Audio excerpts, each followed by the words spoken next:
فرحان نزل الجرف ذا. شوفوا كيف الشرخ. يا الله انا بس كلها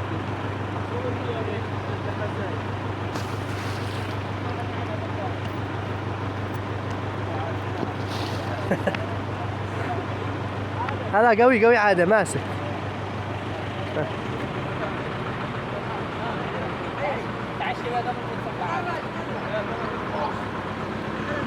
طبعا في حرارة يزعد قبل شوي. هذا ماجد باحاج حبيب الملايين. كيف استاذ ماجد؟ الله طيب. ايش يعني تعليقك على هذه الخرقة؟ خرقة رائعة جدا يعني تبعث في النفس يعني شعور أن الدنيا هذه يعني حالية في طاعة الله وبرفقة من تحب. الله يسلمك. تكون جميلة جدا و very nice. Thank you so much. كيف السير حفر؟ الله يسعدك يا استاذ ماجد. عبد المجيد جنبه شو الاخبار؟ الحمد لله. وش تعليقك على هذه الخرقة يا اخي؟ ما شاء الله خرقة تغير النفس والتقى بالله ولا كله ميكروفون. يعني هذه ميكروفون مزدوج يعني. تلتقي باصحابك ولبيك كذا شق. تعال امين تعال.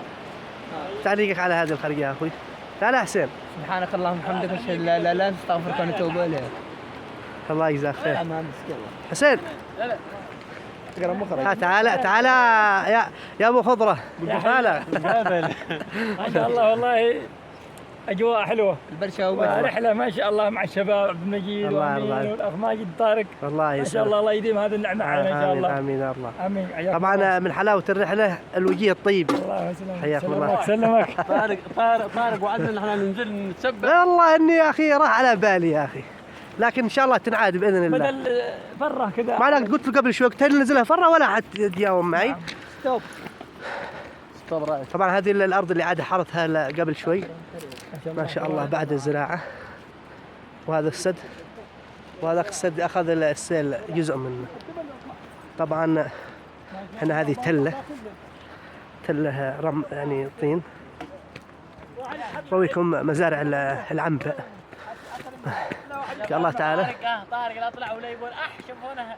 انا عادي. ما لك عني جباب يا اخي. ما شاء الله عمي.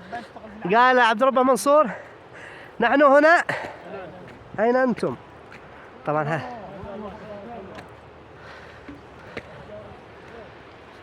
اقسم الله تعالى بالشفق. هذا الشفق لحظات الغروب